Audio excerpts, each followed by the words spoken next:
I've always loved Christmas. The scent of pine needles, the twinkle of lights, the quiet hum of warmth that fills every corner of a home. For years, it was my season to shine.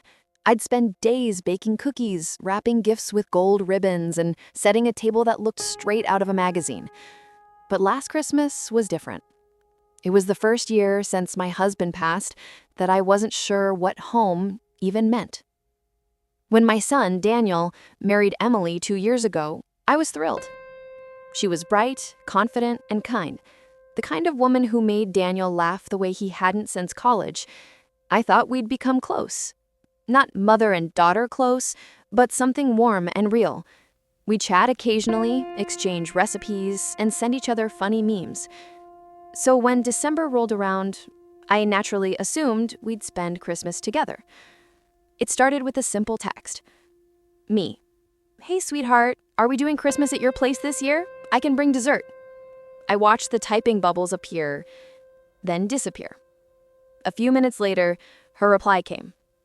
Emily. Actually, we'll be spending Christmas with my parents this year. It's been a while since they had everyone together. You can just stay home and rest, okay? Heart. Just stay home. The words hit harder than I expected. For a moment, I thought maybe she meant it kindly, that she didn't want me to tire myself out. But the more I read it, the more it felt like I'd been gently erased from their plans. That night, I sat at the kitchen table, staring at the half-finished Christmas cards I'd been writing. The pen felt heavy in my hand. I could almost hear my late husband's voice saying, "Don't take it personally, Nora. Young couples need their space."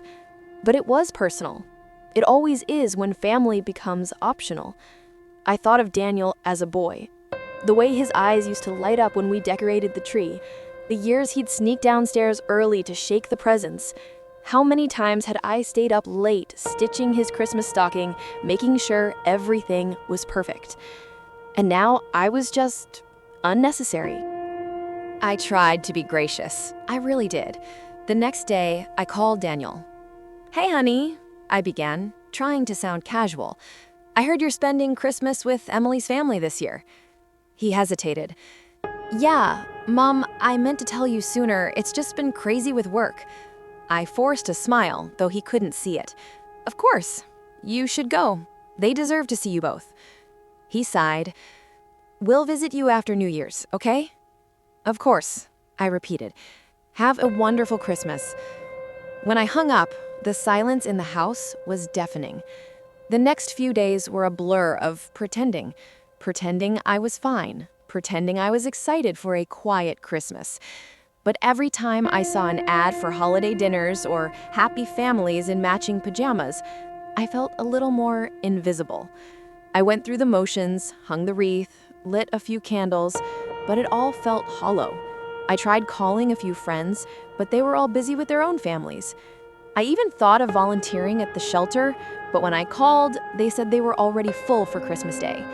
I ended up spending that night on the couch, watching old home videos. Daniel was 7 and 1, running through the snow with a red scarf trailing behind him. I laughed, then cried, then laughed again. That was when it hit me. I couldn't do another Christmas like this. A week later, while having coffee with my neighbor, June, I told her everything. She listened quietly, stirring her cup, then said, "So, why don't you go somewhere?" "Go where?" I asked, half laughing. "Anywhere you want," she said. "You've spent your whole life making holidays perfect for everyone else. Maybe it's time to make one for yourself." Her words lingered long after she left. That night, I sat at my computer, searching for flights. Not really planning to book anything, just browsing. Until I saw it, a discounted ticket to Vancouver. Daniel had mentioned Emily's parents lived there. Something inside me stirred. Not anger, exactly. More like a quiet determination. I didn't want to intrude. I didn't want to cause a scene. I just wanted to be near them, to not feel so far away. The next morning, before I could talk myself out of it, I booked the ticket. Departure, December 23rd. Return, December 28th. I didn't tell Daniel or Emily. I told myself I'd just enjoy the city. see the lights, walk the markets, maybe surprise them with the gift. It wasn't about confrontation. It was about reclaiming a piece of my joy. When I landed in Vancouver, snowflakes were drifting lazily through the air. The city glowed with Christmas lights, twinkling reds and golds reflecting off wet streets. The air was crisp, full of wood smoke and cinnamon. I checked into a small inn downtown, right near Stanley Park. It was cozy. Fireplace, garland over the mantel, a small Christmas tree in the corner. For the first time in weeks, I felt alive. That evening, I wrapped up warmly and wandered through the Christmas market. Couples laughed, children clutched cups of cocoa, and carolers sang by the fountain. I bought myself a mug that said, "Believe." It felt symbolic, not just for the season, but for me. Believe that I still mattered. Believe that love could still find its way back. On Christmas Eve, I stood outside Emily's parents' house. It was beautiful. Big windows glowing with light, laughter spilling out into the night. I could see Daniel through the window, helping Emily's father with something by the tree. He looked happy. My chest tightened, not with jealousy, but with longing. I didn't want to interrupt. I didn't want to ruin their evening. I just wanted to see him, to feel like part of his world, even from a distance. Then the front door opened. Emily stepped out with a tray of cookies. She froze when she saw me. "Nora?" she said, surprise and something else, guilt, maybe, flickering in her eyes. "Hi, dear," I said, forcing a smile. "I was visiting the market nearby and thought I'd drop off a little something." I held up a small gift bag. She looked at me for a moment, unsure what to say. Then she stepped aside. "Come in." Inside, warmth hit me like a wave. Fire crackling, soft music playing, the smell of pine and roasted turkey. Daniel appeared, stunned. "Mom, what are you doing here?" I swallowed. "I just wanted to wish you both a Merry Christmas in person." Emily's mother approached, smiling kindly. "You must be Nora. We've heard so much about you. Please, stay for dinner." I hesitated. "I don't want to intrude." "Nonsense," she said. "There's always room for one more." For a moment, I caught Emily's expression, conflicted, maybe embarrassed, but she said nothing. Dinner was awkward at first. Conversation felt forced. But then Daniel started telling stories from his childhood, and laughter slowly filled the room. Emily's parents were gracious. Her father even complimented my stuffing recipe that Daniel had tried to recreate. By dessert, the tension had softened. As we sipped coffee, Emily turned to me and said quietly, "I didn't mean to hurt you, Nora. I just thought, maybe you want some quiet this year." I smiled gently. "I appreciate that, sweetheart, but sometimes quiet feels a lot like forgotten." Her eyes filled with tears. "I'm sorry. I never wanted you to feel that way." I reached across the table and squeezed her hand. "You're learning. We all are." That night, as snow began to fall outside, Daniel hugged me tight before I left. "I'm glad you came, Mom," he whispered. "It wouldn't have felt right without you." As I walked back to my hotel under the soft glow of streetlights, I realized something beautiful. Sometimes you don't need to be invited to belong. Sometimes you just have to show up, with love, with courage, with faith. When I woke the next morning in the little Vancouver inn, the world outside my window was painted white. Snow had fallen through the night, piling gently on roofs and branches. The streets were hushed, as if the city itself were holding its breath for Christmas morning. I made coffee in the tiny room kettle and sat by the window watching families walk by. Children tugging sleds, couples holding hands. For a moment, I wondered if Daniel and Emily were opening gifts. Were they thinking of me? Or was I just a small ache that had already faded? Still, I felt lighter than I had in months. Something inside me had shifted last night at their dinner table. Being there, even awkwardly, had reminded me that love isn't erased by distance or discomfort. It only hides, waiting to be looked at again. I was halfway through my coffee when there was a knock at my door. When I opened it, Daniel stood there, hair tousled from the cold, cheeks pink, holding a paper bag. "Mom," he said, smiling sheepishly, "I brought breakfast. Emily's mom insisted we drive some over." I stepped aside, laughing softly. "Come in before you freeze." He laid out croissants and fruit like he used to on Sunday mornings when he was little. For a while, we just ate, quietly enjoying the smallness of the moment. Then he said, "Emily feels awful, Mom. She didn't mean that text the way it sounded." I nodded. "I know. She's young, and she's still figuring out what family looks like when you marry into one." He hesitated. "She thought you might not want to travel after Dad." That name, the one I hadn't heard spoken aloud in so long, hung in the air between us. I looked out at the snow. Losing your father made holidays complicated, but complicated doesn't mean unwanted. Daniel's eyes softened. "You should have told me how much it hurt." "I didn't want to be a burden. I thought if I stayed quiet, you'd come on your own." He reached across the table and took my hand. "Mom, you could never be a burden." The words settled over me like warmth returning to cold fingers. Before he left, Daniel pulled something from his coat pocket, a small wrapped box. "Emily made this for you," he said. "She wanted to give it last night, but lost her nerve." I opened it carefully. Inside was a delicate silver ornament in the shape of a heart. Etched in tiny letters, "Family is everyone you hold close."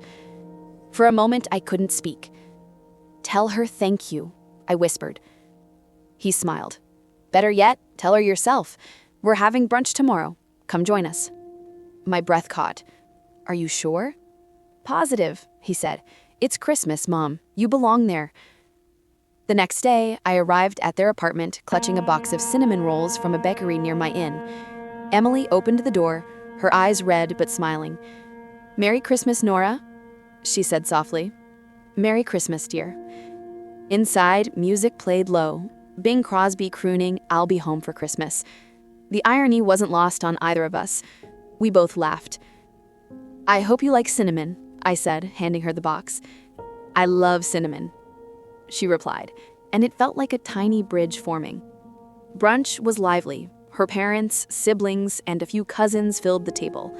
I helped pour coffee, passed plates, and told stories Daniel used to beg me to repeat. Every now and then, I caught Emily watching me, not warily this time, but thoughtfully, as if seeing me with new eyes. After the meal, she asked if I'd join her for a walk. The city park was blanketed in white, children throwing snowballs, dogs bounding joyfully. Emily and I strolled quietly until she finally said, "I owe you an apology." I said, "You already said that last night," I reminded her gently. "This time I mean it properly," she said, stopping to face me. "I thought I was protecting our little family, but I ended up cutting you out of it. I never wanted Daniel to choose between us."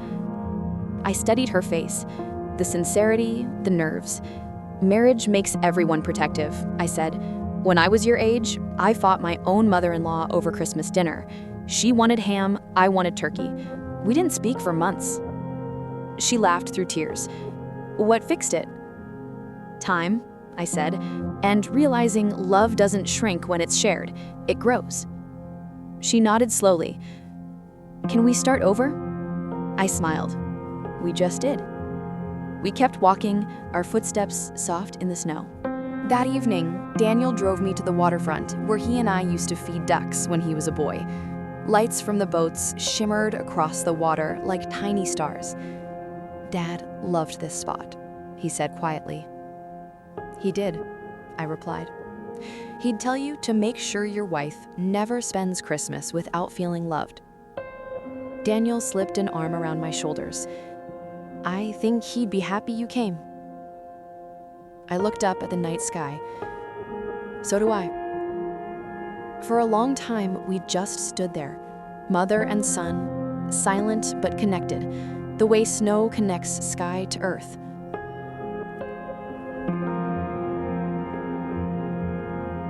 "2 days later, it was time to fly back.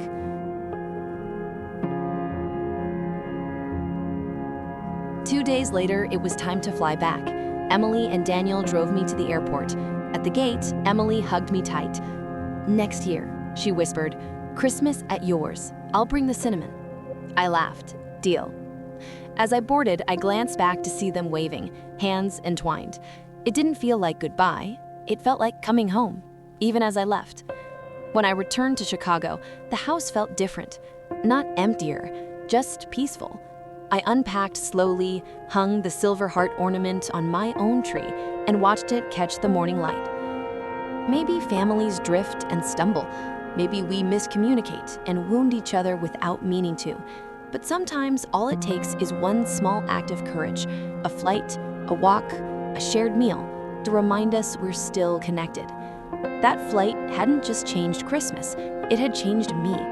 I'd learned that love isn't about invitations. It's about showing up with grace when you're forgotten and leaving space for others to find their way back. It's strange how one Christmas can change the rhythm of a whole life. A year later, I still remember every sound of that snowy morning in Vancouver, the crunch of ice under my boots, the way Daniel said "Mum" like it was a new word he'd just remembered, the trembling warmth in Emily's voice when she whispered, "Can we start over?" Those memories had become a quiet echo in my house, an echo that didn't hurt anymore. This December felt different. I didn't dread the calendar this time. The decorations didn't feel heavy with loneliness. When I unpacked the box of ornaments, I didn't cry over the ones marked Daniel's first Christmas or our first home. Instead, I smiled. Each piece carried a story, a time I'd loved, lost, and learned again. I realized grief softens over time. It doesn't disappear, but it learns to sit quietly beside you instead of clawing at your chest. That morning, as I hung the silver heart ornament Emily had given me, I ran my thumb over the engraved words. Family is everyone you hold close. It no longer felt like a gift from guilt. It felt like a promise. The phone rang just as I plugged in the lights. Daniel's name lit up the screen. "Hey, sweetheart," I said, smiling before I even heard his voice. "Mom," he said, sounding breathless, "Emily wants to ask you something." I laughed. "You two always sound like you're about to tell me you bought a boat." Emily's voice chimed in. "We didn't buy a boat, but we did buy something small, a onesie." It took me a second, then the meaning hit. "Oh my goodness," I gasped. "Emily, we're having a baby," she said, tears in her voice. "You're going to be a grandma." I sat down, the lights still flickering around me, the room spinning with warmth. "Sweetheart," I whispered, "that's the best Christmas gift you could have given me." The next few months passed in a blur of baby names, ultrasound photos, and phone calls filled with laughter. Emily sent me pictures of the nursery colors, asked for my recipe for chicken soup, and even called once for advice on stretch marks. Each time, I tried to sound calm, but inside, I was a flood of joy. I didn't realize how deeply I'd missed being needed, not in the way of chores or advice, but emotionally needed. Emily didn't treat me like an outsider anymore. She treated me like a second mother. Sometimes I'd catch myself thinking of my late husband, Robert. I'd whisper into the quiet kitchen, "You'd love her now. You'd be proud of them both." One morning, I found an envelope in my mailbox with no return address. Inside was a folded note written in a familiar hand. "Dear Nora, I wanted to say what I couldn't back then. When I told you to stay home last Christmas, I thought I was protecting our space. What I didn't realize was how much space I was taking from you. Thank you for showing me what grace looks like. Love, Emily." Tears blurred the ink as I read it. I pressed the letter to my chest. Forgiveness wasn't just about being sorry. It was about seeing each other clearly again. By the next Christmas, the baby, Lila Rose, had arrived. Daniel and Emily invited me weeks in advance, no hesitation in their voices this time. When I landed in Vancouver again, Emily was waiting at the gate, holding a sign that said, "Welcome home, Grandma." I laughed through tears. Lila was bundled in her arms, pink cheeks, tiny mittens. Emily handed her to me gently, as if she knew this was the moment that would stitch everything together. She has your eyes, Emily said softly. No, I smiled, rocking the baby. She has yours, gentle and curious. That night, after dinner, we sat by the fireplace. Daniel was reading aloud from "'Twas the Night Before Christmas," and Emily was leaning against him, Lila asleep on her chest. I sat back, watching the glow flicker across their faces. I thought about the woman I had been 2 years ago, the one who'd eaten dinner alone, afraid of being forgotten. I wanted to reach back through time and tell her, "You are not replaceable. You are still part of the story." I smiled to myself. "Mom?" Daniel said suddenly. "You okay?" "More than okay. I'm home."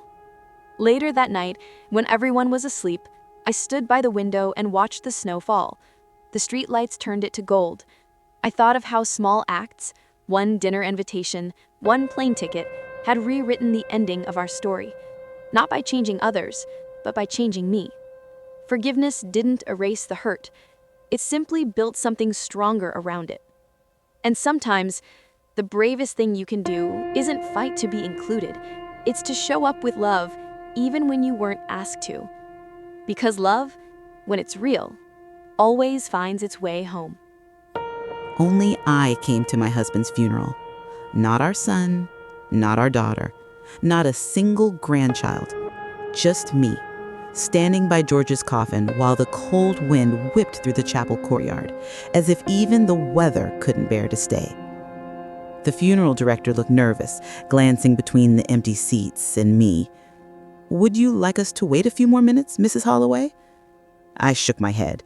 "No, start." George hated delays. He was a man of order. Pills at 6, news at 7, slippers side by side before bed. A man of habit, a man of dignity. And now, a man laid to rest alone. I sat in the front row. The other chairs stayed empty. The pastor's voice drifted through the room, soft, mechanical, rehearsed. The flowers were too bright, the casket too polished. I could almost hear George's voice in my head. "What's all this fuss for, May?" And then, quieter, "Where are the kids?" Peter had texted that morning. "Sorry, Mom, something came up." No explanation, no call. Celia hadn't messaged at all. Her last voicemail was cheerful, careless. "I can't cancel my nail appointment, Mom. Tell Dad I'll visit next week." Next week. As if dead men wait. After the service, I followed the pallbearers alone. The earth was hard, the wind colder. When the prayers ended, I didn't cry. Not because I wasn't grieving, but because grief had already hollowed me out months ago. What was left was silence, heavy, final.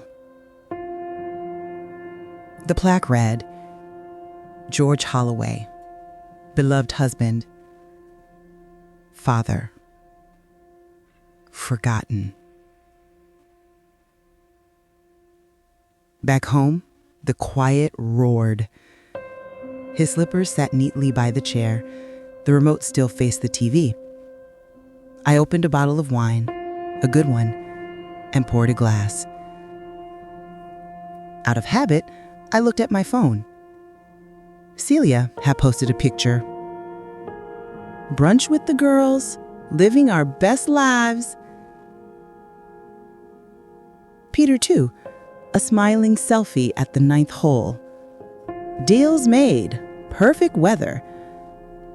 I stared until the screen blurred. Then I turned it off and stared at our wedding photo on the wall.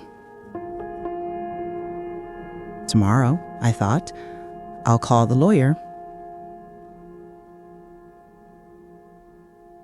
If I was the only one who came to say goodbye, then I'd be the only one to carry out his final will and mine.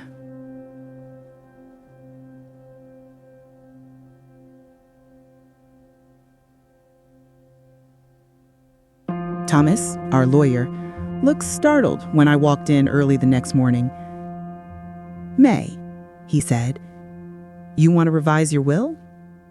Yes, I replied. Remove Peter and Celia entirely. He hesitated. Are you sure?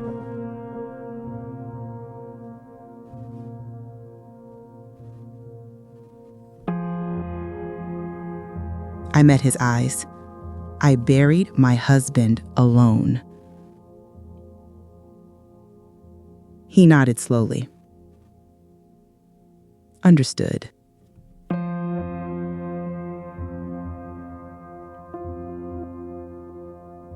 Who should inherit instead? I thought of Ethan, my grandson, Celia's boy, the only one who still came by to mow the lawn, who brought me library books, who said, "Grandma, you're my favorite person to talk to." I smiled faintly. Set up a trust for Ethan. He gets everything. Protect it from his parents. We spent an hour signing papers. Clause by clause, I felt lighter. By the time I left, the air outside felt different, sharper, honest. I wasn't angry, just done. Done mistaking duty for love. Done forgiving those who forgot how to care. At home, I opened the old file cabinet. So many receipts, checks, and letters. Every rescue I'd made, every time I'd said yes when I should have said no. I kept one envelope out, the one marked Ethan. Inside, a note in childish handwriting. Grandma May, thank you for teaching me to make pancakes. I think you make the best ones in the world. I smiled. For the first time in months, it didn't hurt. The next morning, I went to the garden. The roses George planted were wilted, their stems bent. I pruned the dead ones gently. New blooms need space, he used to say. So I gave them some. And for the first time since the funeral, I felt something move inside me. Not grief, not anger, something quieter. Peace. I don't remember when their voices became louder than my own. Maybe it was that day in the kitchen when my mother sighed after hearing about my second job change. That quiet, disappointed sound that said, "You should have done better by now." Or maybe it was my older brother's smirk at the dinner table. "Still trying to find yourself, huh?" Everyone laughed. I did too. I always laughed. Because what else could I do? Every family gathering was a stage, and I was the unspoken cautionary tale. The one who had potential, the one who used to be smart, the one who almost made it. They didn't mean to be cruel. At least that's what I told myself. They just didn't know what their words did to me, how they lingered like smoke after a fire. For years, I carried that invisible weight. I worked harder, smiled wider, and pretended their approval didn't matter, even as I chased it with every choice I made. Until one evening, after another long, heavy dinner filled with stories of everyone else's success, something shifted. It was my niece's birthday. Laughter echoed through the living room, and I stood in the corner balancing a paper plate of cake that I wasn't even hungry for. My father called across the room, "Still doing that little job of yours?" The words "little job" hit harder than he could have known. I smiled, but inside something cracked open. That's when I realized I'd been waiting my whole life for an apology that was never coming. I went home that night and sat in the dark. No music, no lights, just me and the quiet hum of the fridge. For once, I didn't try to fix it. I didn't try to rewrite the story in my head or defend myself in imaginary conversations. I just sat there and asked myself one question. Why do I still need them to see me? The truth hurt. Because even as an adult, I was still that child waiting to be told I was enough. A week later, we had another gathering. My mother's birthday this time. I almost didn't go. But something inside me whispered, "Go, but go differently this time." So I did. I wore the same calmness I had found in that dark kitchen, not as armor, but as truth. Dinner passed quietly until my brother said, half jokingly, "Hey, when are you gonna get a real job?" The old me would have laughed it off, but not this time. I put my fork down gently and looked at him, not with anger, but with clarity. "I already have a real job," I said softly, "and I'm good at it. You don't have to understand it for it to be real." The table fell silent. My mother froze mid-bite. My father looked away. And for the first time in years, I didn't feel small. I felt steady. My voice didn't tremble when I continued. "I know I haven't lived the life any of you imagined for me, but I've spent years trying to become someone you'd be proud of, and I lost myself in the process. I'm done doing that." My mother's eyes softened. "We never meant—" "I know," I interrupted gently. "You didn't mean to hurt me, but you did.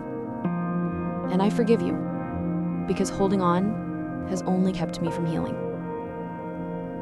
No one spoke for a long moment. The air felt heavy, but not suffocating, like rain just before it falls. Then my mother reached for my hand. "I'm sorry," she whispered. And for the first time, I believed she meant it. After that night, nothing magically changed. My family still joked sometimes, still misunderstood parts of my life, but I had changed. I no longer flinched at their words or twisted myself to fit their comfort. Their opinions stopped being my mirror. I started choosing peace over performance. I began to visit when I wanted to, not when I felt guilty.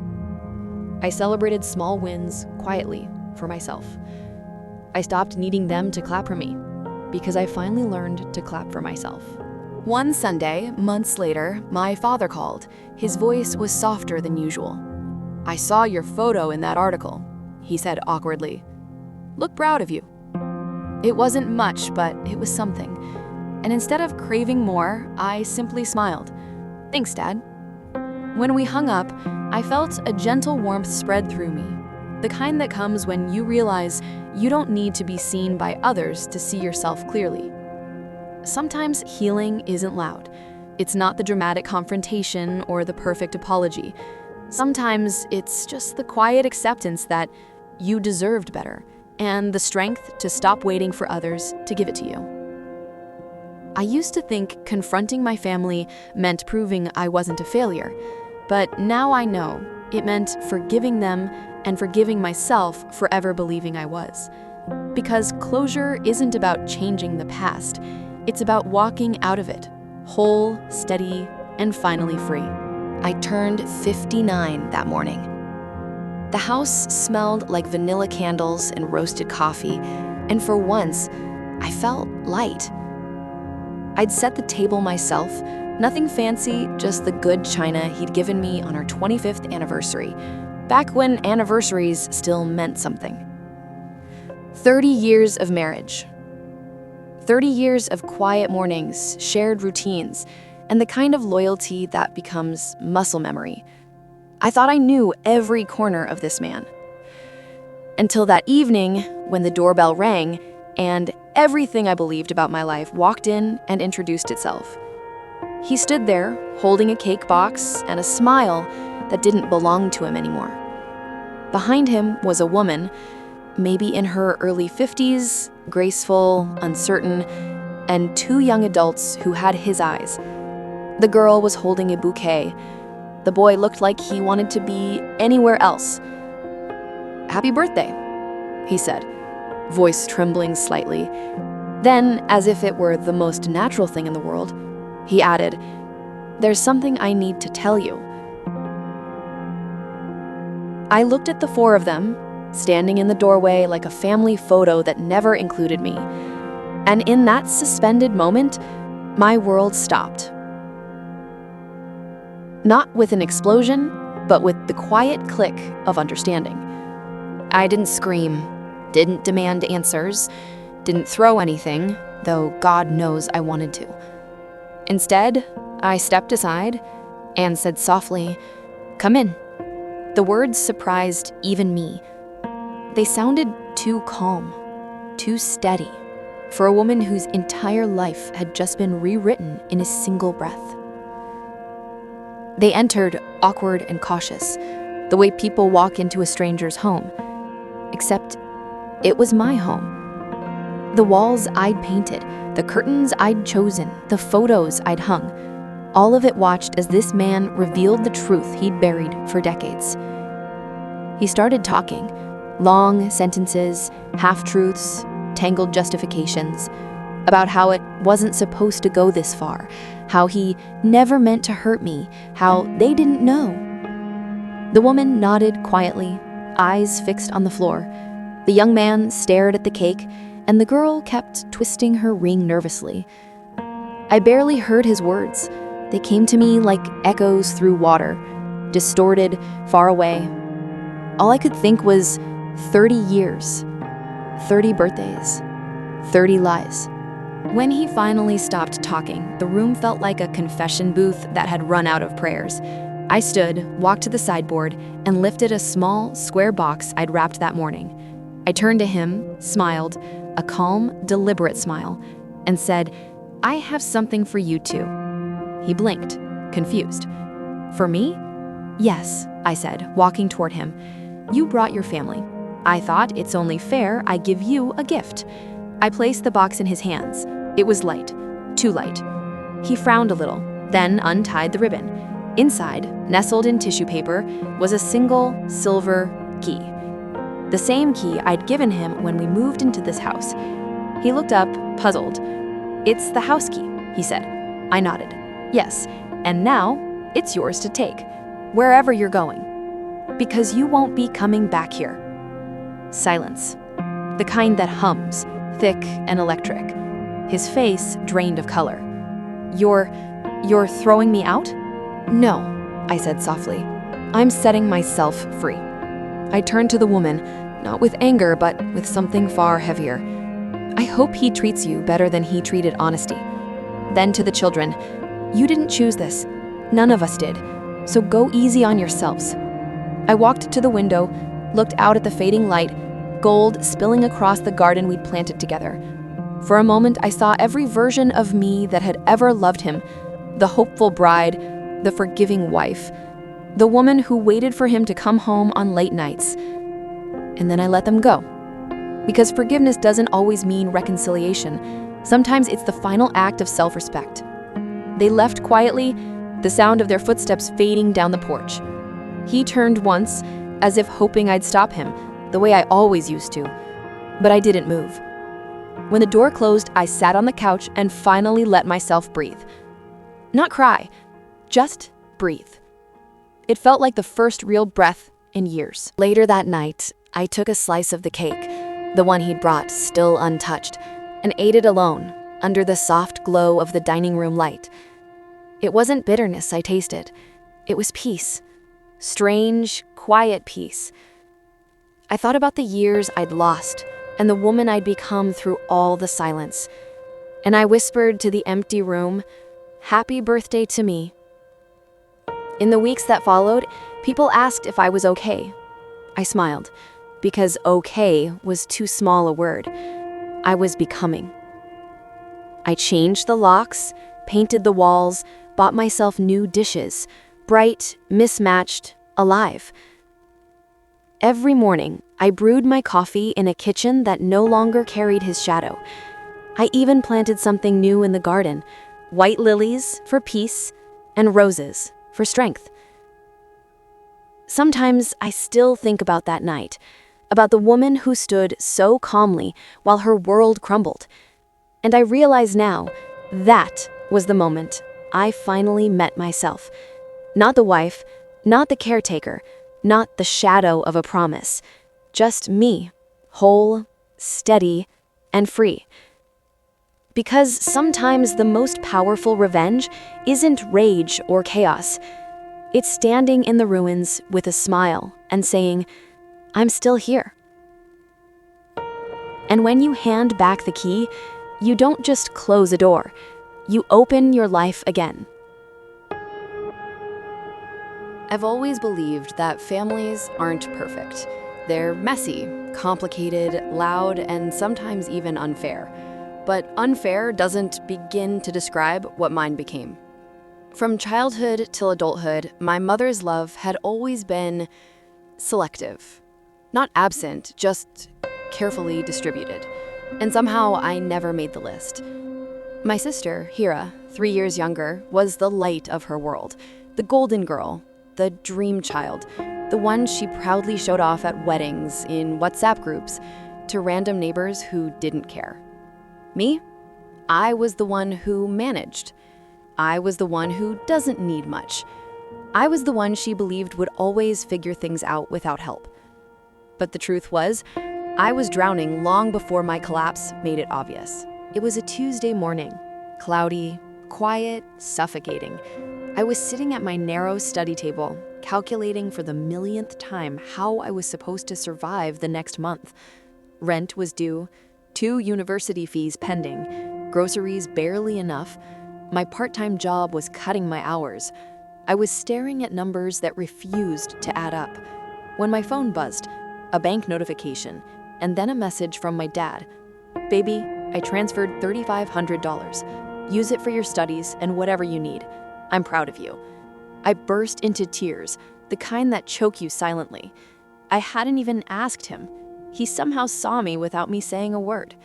My mother was in the kitchen when I walked out, tear-streaked and relieved. "You okay?" she asked, not looking up from the dough she was kneading. "Dad sent me money, $3,500. I can finally pay the fees." "Oh, good," she said casually. Then she changed the subject as if I had just told her the weather. I didn't expect excitement, but a little recognition would have been nice. Still, I was too relieved to care. Or so I thought. 2 days later, I logged into my account to pay my university fee. And it wasn't there. My hands froze. Balance, $7.18. I refreshed again, nothing. My heart dropped like someone had pulled the ground out from under me. I ran to my mother. "Ummi, where's the money?" She didn't even blink. "Oh, that," she said. "I transferred it to Hira." My brain stopped functioning. "What?" "She needed it," she said, wiping her hands on a towel. "She wants to enroll in that photography course. It's her dream." I stared at her. "My tuition is due tomorrow." "Yes, but you're already studying. Hira has nothing right now. Let her try something." $3,500, Ami, I whispered, voice cracking. "That was for me. Dad sent it for me." "Don't be selfish," she snapped. "You always manage. Your sister needs support right now." That sentence, "you always manage," it has haunted me for years. It's what she used every time she chose my sister over me. It was the excuse for every bruise she hid, every sacrifice she expected, every time she made me invisible. I walked back to my room, numb, shaking, my ears ringing. I messaged Dad. "Thank you for sending the money. It helped." I lied, because I didn't want to dump my mother's betrayal onto him again, and because, somewhere deep inside, I hoped she would put it back. She didn't. Hira posted a photo the next day, holding a brand new DSLR camera with the caption, "Finally investing in my dream." My $3,500, my dad's help, my survival, her Instagram aesthetic. I tried to take more shifts at work. They gave me 1 extra hour a week. I sold my jewelry. It covered groceries. I skipped meals. It saved a little more. I borrowed books instead of buying them. I stayed up nights studying. I pretended everything was fine, but my body knew the truth long before my mind admitted it. The shaking hands, the dizziness, the headaches, the heaviness in my chest. I brushed it all off. After all, I always manage, right? 4. The night I collapsed. It was after 11 p.m. and I was hunched over my laptop finishing an assignment due in the morning. I hadn't eaten properly in 2 days. I'd been working a double shift earlier. My head felt like it was filled with sand. Suddenly, the screen blurred. My vision tunneled. A sharp pain shot up my ribs. I tried to stand, but the room spun violently, and then everything went black. I woke up to the beeping of a heart monitor and a tube in my hand. A doctor stood by my bed. My dad was beside me, eyes red. My mother stood stiffly in a corner, arms crossed. You collapsed from severe hypoglycemia, exhaustion, and dehydration, the doctor said. Your body is under extreme stress. Have you been skipping meals? Overworking? My dad looked at me with panic. Why didn't you tell me? Why weren't you taking care of yourself? I wanted to answer, but my mother spoke first. She's exaggerating, she said sharply. She's dramatic like that. If she organized her life better, she wouldn't have enough. My dad thundered. It was the first time I had heard him raise his voice like that. He walked toward her slowly, breathing heavily. You told me she was doing fine, he said, eyes narrowing. You said she didn't need anything. You told me she was managing. She does manage, and Hira needed that money more. That money was for her. He growled. All my life you've made her feel like she doesn't deserve help, like she doesn't deserve love, like her needs don't matter. My mother opened her mouth to argue, but my dad stopped her. Where is the money? He demanded. Well, Where? She admitted finally. It's gone. I gave it to Hira. She's your daughter too. But you have 2 daughters, he said softly. And you've only ever treated one like she exists. Silence. Tense. Cold. Unforgiving. When my mother realized there was no defending this, she tried turning toward me. You should have told me you were struggling, she said. You know I can't read your mind. Something inside me cracked, but not the kind that breaks, the kind that finally releases. I sat up slowing, voice shaking but steady. You never asked, I said. You never looked. The only time you see me is when I'm doing something for you. The rest of the time, I'm invisible. She flinched. And every time I needed something, you told me someone else needed it more, that I didn't deserve it, that I could handle it, that being strong meant being alone. My chest tightened. I collapsed. Because of you, I whispered. Not because you took the money, but because you've spent my entire life convincing me that I'm not allowed to need anything. For once, she didn't have a comeback. My dad looked at me with tears in his eyes. You don't have to live like this anymore, he said. I'm taking you with me. My mother's head jerked up. You can't just... I can, he said firmly, and I will. I packed my things slowly, gently, almost ceremoniously. Not because I was sad, but because leaving a life where you were never truly seen is its own kind of freedom. My mother watched from the living room, arms folded tightly as if holding herself together. She didn't apologize, didn't admit anything, didn't stop me. She only said one thing as I picked up my final bag. You'll regret choosing him over your family. I looked at her for a long moment. I didn't choose him over my family, I said quietly. I'm choosing myself, for the first time. And then I walked out. Living with my dad wasn't glamorous, it wasn't perfect, but for the first time in years, I could breathe. He helped me pay my fees directly. He made sure I ate. He reminded me that I wasn't a burden, that rest wasn't weakness, that asking for help wasn't shameful. My body healed slowly, my spirit even slower. But healing isn't meant to be rushed. Sometimes it takes losing the place you grew up to finally find the place you belong. Months later, as I stood on stage receiving an academic award, I scanned the room for my dad, who was cheering like he was at a cricket match. For the first time, I didn't look from my mother, and it didn't hurt, because I finally understood something. Being the forgotten daughter didn't mean I was unworthy. It meant I had to choose myself in a world that refused to choose me. And I finally did. People say nothing can surprise a mother anymore. But I can tell you this. Standing on my own porch, holding grocery bags in both hands, staring at a key that no longer fit the lock, that surprised me. The key I had used for 28 years. The key that opened the home I bought. The home I raised my son in.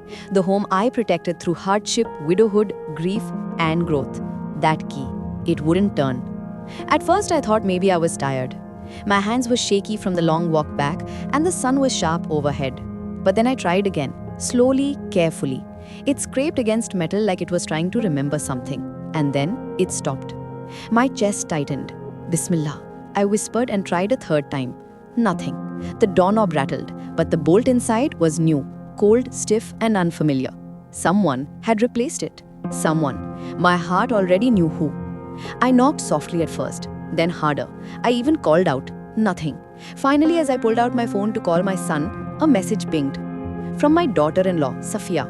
We changed the locks. We need privacy now. It's better if you don't enter without knocking or asking. Please understand, it's our home. Our home? My knees went weak. I sat down right on the step. The groceries lay beside me, growing warm, the milk sweating in its plastic bottle. I stared at that message for a long time. Not because I didn't understand it, but because of how calmly, confidently, and cruelly she had written it. No shame, no hesitation. As if I was some intrusive neighbor, not the woman who owned the house outright. The house whose deed still held only my name. Months earlier, I had offered them the extra bedroom after they struggled with rent. I didn't charge them a rupee, just asked for kindness and respect. At first, it went well. We ate together, prayed together, shared simple evenings. But slowly things shifted. Safia started closing doors when I walked by, whispering on the phone, rolling her eyes when I asked simple things like, "Beta, will you have tea?" Or, "Should I cook something special tonight?" Zayan brushed it off. You know how she is, Ammi. Sensitive. Sensitive. Right. Then came the small things. My dishes moved, my plants dying because she forgot the sunlight, my prayer mat stuffed behind the sofa, my own bedroom door opened without knocking. Respect leaked away one drop at a time.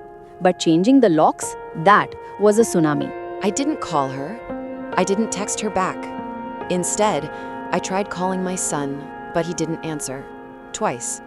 So I walked to my neighbor's home, an elderly couple who had known me since my husband was alive, and the moment I stepped in, their daughter noticed my trembling hands and asked what happened. When I explained, anger hardened her face, and she urged me to rest while she carried my groceries. But I couldn't rest. I sat on their sofa quietly, thinking about how the home I had built, with pain, prayer, and perseverance, had become a place where I needed permission to enter. In that moment, clarity struck. I would never again live like a guest in my own house. That evening, when my son finally called, his hesitant voice told me everything. "Ammi, I know you're upset." I reminded him that he and his wife had changed the locks. It was Sophia's idea. She just wants boundaries. Boundaries, I repeated, or control. Silence answered for him. I told them both to meet me outside in the morning, prayed Isha with tears slipping down my face, and slept peacefully because my heart had already decided what dawn would bring. Before sunrise, I walked home, the cold air carrying a quiet sense of justice, unlocked the gate with my old key, they hadn't dared change that one, and opened the storage room. I gathered boxes, baskets, containers, suitcases, and began packing all of Sophia's belongings, her clothes, skincare, handbags, curling iron, ring light, shoes, makeup, everything. I packed neatly, respectfully, but firmly, and placed each box in a clean row on the lawn just as the sun rose. They weren't thrown or dumped, they were displayed, a silent reminder that this home had one owner, and it wasn't her. When they stepped outside around 8, Sophia froze, whispering, "What is this?" My son stumbled after her, horrified. "Ammi, what are you doing?" he cried. Calmly, I told him this was me setting boundaries, not throwing her out, just removing her belongings from a home she tried to claim. Sophia burst forward, insisting it was her house too. "No," I said, steady as stone, "it is not." I reminded her she had changed the locks on me, without permission, without respect, and that ended today. My son looked broken as he tried to speak, but I told him he should have come to me before she made that choice. When Sophia accused me of abuse, I simply pointed out that everything was packed with care. Not a single thing was damaged. Furious and humiliated, she shouted that she would leave. "That is your choice," I replied, "but do it with respect." My son pleaded with her to talk, but she refused, blaming me, and I reminded her she had humiliated herself by claiming authority she never earned. Shaking with anger, she gathered her things, while my son silently helped. By noon, they were gone. Not permanently, but long enough for the air in my home to feel breathable again. That evening, my son returned alone, apologizing with tear-filled eyes. I cupped his face and told him that I would always forgive him, but he must learn to choose his home and his boundaries wisely. Because respect cannot survive where someone believes they own what isn't theirs. Later, I changed the locks myself, not out of spite, but protection. Because a home is more than walls. It is dignity, memory, and sanctuary. And one truth had never been clearer. No one gets to lock out the woman who built the house they're living in. I knew I wasn't supposed to wake up. Not with blood drying on my neck, not with the ropes cutting into my wrists, and not with my husband's final words echoing through the trees. Leave her. The wolves will take care of it. Daniel and my own cousin Harris had dragged me into the woods and beaten me until my body refused to move, all for the $1 million insurance policy they thought I was worth. But I refused to die the way they planned. I crawled through dirt, roots, and darkness, with bones screaming and blood dripping until headlights found me on the roadside. They tried to play innocent at the hospital, pretending to be devastated, but I remembered everything. And I waited. When I was strong enough to stand again, I quietly collected every piece of evidence. Photos of my bruises, copies of the forged documents, their messages planning the night. While they hovered around me, pretending pity, I stayed silent, letting their fear grow every time I hinted that something was coming back to me. Then, 3 weeks later, I walked into my own home and placed the evidence folder in front of them. Their faces drained of color as they flipped through the pages showing their signatures, timestamps, lies, and greed. You both will leave my house tonight, and this time, you'll be the ones who don't come back. The police were already waiting outside. Daniel cried. Harris begged. I didn't flinch. They were arrested for attempted murder, fraud, and conspiracy, and everything they tried to steal, my home, my money, my mother's property, returned to me legally. Their businesses collapsed, their accounts were frozen, their freedom was taken. And me? I rebuilt. I healed. I rose from the place they left me to die. They wanted me gone for the money, but instead, I lived, and I came back to take everything they owed me, including their future. My daughter-in-law placed the papers in front of me with a sweet smile, the kind that melts every mother's suspicion. "It's just paperwork, Mama," she said gently, guiding my pen toward the line. And like a fool, like a trusting mother who thought her son married a good woman, I signed without reading a single word. A week later, I found out I hadn't signed routine paperwork. I had signed away my home. I should have sensed something was wrong the moment she called me Mama with that honey soft voice she only used when she wanted something. Aisha, my daughter-in-law, had never been warm with me. Respectful, yes. Polite, yes. But warm? No. She kept her distance, always carefully curating her expressions like she was performing for someone. My son adored her endlessly, which made her sweetness feel rehearsed rather than heartfelt. When she came over that morning with a stack of documents tucked in a folder, she moved around my kitchen like she belonged there, brewing tea, setting biscuits on a plate, even wiping the counter as if she were already the lady of the house. "Mama, these are just routine papers," she said softly. "We're helping consolidate the family assets for easier management. It'll help with any medical or legal issues that might come up later. Just sign here and here." She pointed at spaces with a manicured nail painted the color of dried blood. I hesitated for a moment, but she leaned down and squeezed my hand. "You trust me, don't you?" she whispered. I did. Or maybe I simply trusted that my son would never align himself with someone who had ill intentions. I didn't understand the legal jargon. My eyes blurred with the tiny text. She turned the pages quickly, tapping each signature line with a practiced rhythm. It's all standard, nothing complicated. I signed. Foolishly, blindly, lovingly, I signed everything she placed before me. The first crack in the facade appeared 4 days later. I woke early, as I always did, and stepped into my garden. My garden, my pride, planted by my late husband and me the year we moved into this house. But that morning, I found two strangers measuring the boundary wall. One of them pointed at the mango tree and said, "We'll have to cut that down for the extension." My heart dropped. "Excuse me," I said, stepping forward. "What extension? Who told you to come here?" The man flipped through his papers and read aloud. "The new owner. She said to begin the survey immediately." I froze. New owner? I laughed it off as a misunderstanding, but something thick and heavy lodged itself in my chest. After they left, I called my son, but he didn't answer. I called Aisha. She ignored me. Hours later, while searching for something to distract myself, I opened the mail and saw an unfamiliar envelope addressed to me. Inside was a formal confirmation from the Land Registry Office.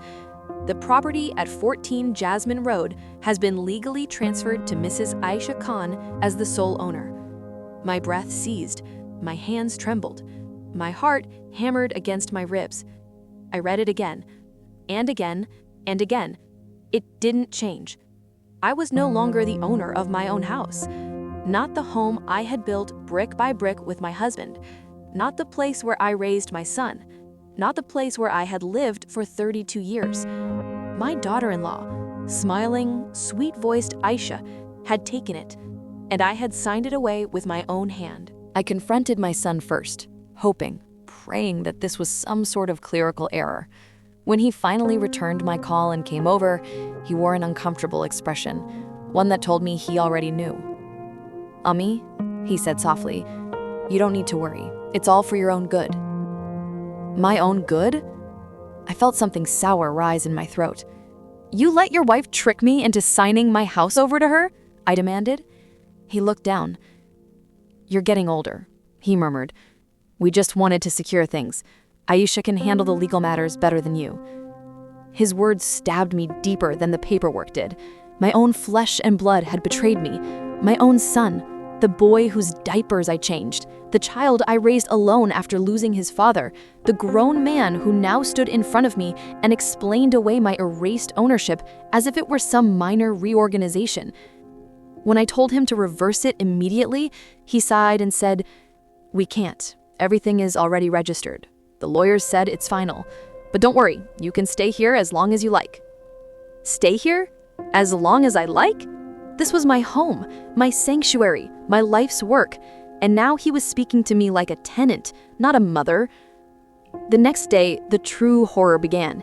Aisha arrived with a clipboard, walking through the rooms as if conducting an inspection. "We'll renovate this part," she murmured, "and this wall will go, and this room, well, we'll need it for the baby." Baby? I didn't even know she was pregnant. She didn't look up when she said casually, "You'll be more comfortable in this small guest room at the back. It'll be easier for you." Easier for me? She had planned this. Every word, every kindness, every cup of tea, calculated. I stood there shaking, feeling the world tilt under my feet. She turned to me, smiled sweetly, and said, "Mama, don't make this difficult." That was the moment my fear turned into resolve. I didn't sleep that night. I searched every cabinet, every drawer, every pile of paperwork until I found the folder she had used that day. Inside were copies of everything I'd signed, and every sheet of paper confirmed the truth. I had unknowingly gifted her my home. The next morning, I visited an old friend, an attorney I hadn't seen in years. When he looked at the papers, his face hardened. He said, "This is fraud, deception, manipulation." I swallowed the lump in my throat. "Can it be reversed?" He nodded slowly. "If we can prove she misled you and that you signed without informed consent, the court can invalidate the transfer." My knees nearly gave out from relief. "But," he added, "it won't be easy. She's clever. She knew what she was doing, and your son, he'll side with her." I closed my eyes. I knew that already. The legal battle took weeks. Aisha fought viciously, filing motions, manipulating my son, even trying to paint me as forgetful and incapable. But I documented everything. The contractors, the registry documents arriving without explanation, the fact that she concealed the purpose of the paperwork. The attorney built the case thread by thread, and slowly, the facade she had built began to crumble. My son came to see me once during the process. He sat across from me, eyes red, guilt eating at him. "Ami, why are you doing this?" he whispered. I looked at the son I loved more than life itself and answered softly, "Because you both took my home." He cried. For a moment, I thought he'd switch sides. The final hearing was the longest hour of my life. Aisha sat across from me in the courtroom, her face carefully blank, but her eyes glinting with cold confidence. She truly believed she would win, believed the judge would look at me as a confused, aging mother who didn't understand legal documents. But when my attorney presented the evidence, video footage of the contractors, text messages between her and the surveyors, the rushed signatures, the absence of legal explanation, her mask finally cracked. Her fingers trembled, her lips tightened. My attorney ended with a simple statement. "This is not a transfer of assets. This is a theft disguised as paperwork." The judge looked at me, then at her, then at the documents, and finally, with measured clarity, he said the words that stitched my shattered dignity back together. "The property transfer is null and void. The home legally returns to Mrs. Khan." Aisha's face drained of color.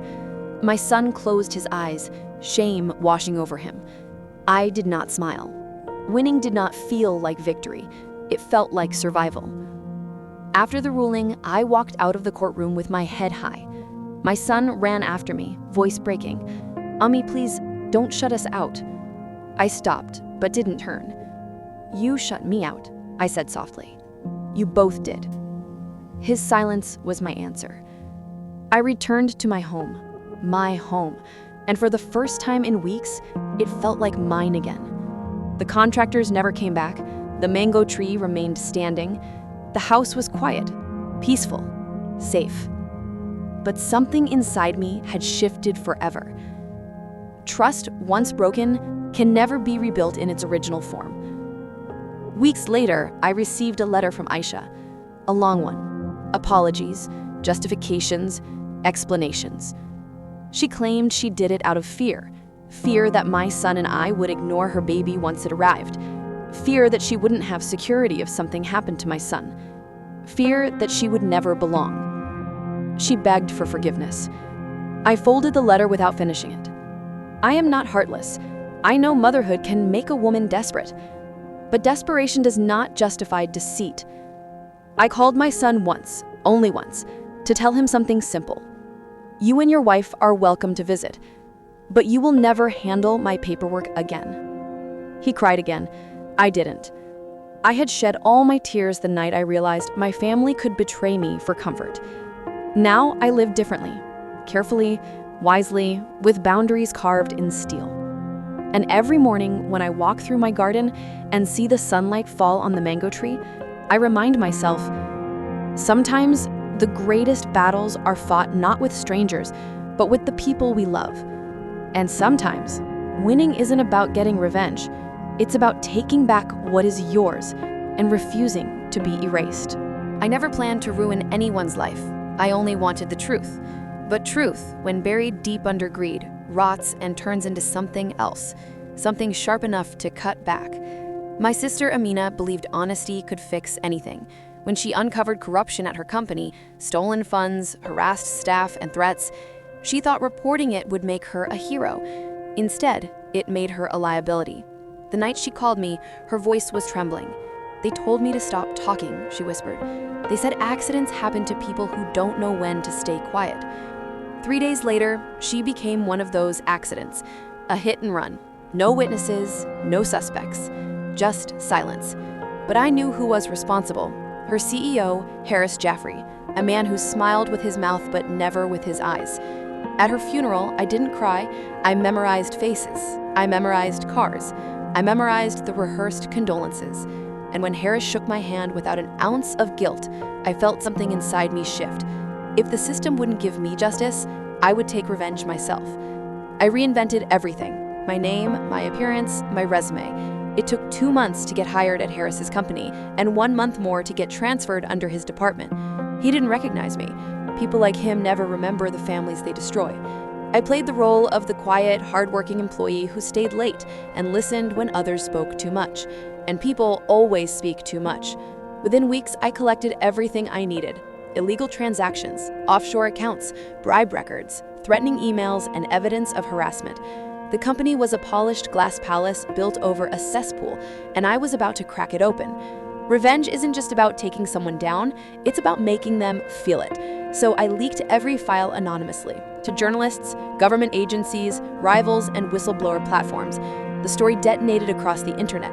Investors panicked, the board turned on Harris, police opened investigations. The empire he built with fear began collapsing in slow motion. Then came the final scene, the moment I'd been waiting for.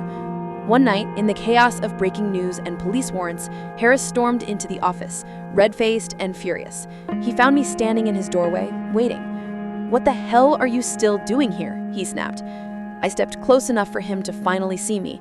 "I'm here," I said softly, "because you never apologized to my sister." His expression cracked. He choked. "You're her." I nodded. He lunged toward me, but security arrived first, followed by police. They pinned him to the floor and dragged him out in handcuffs.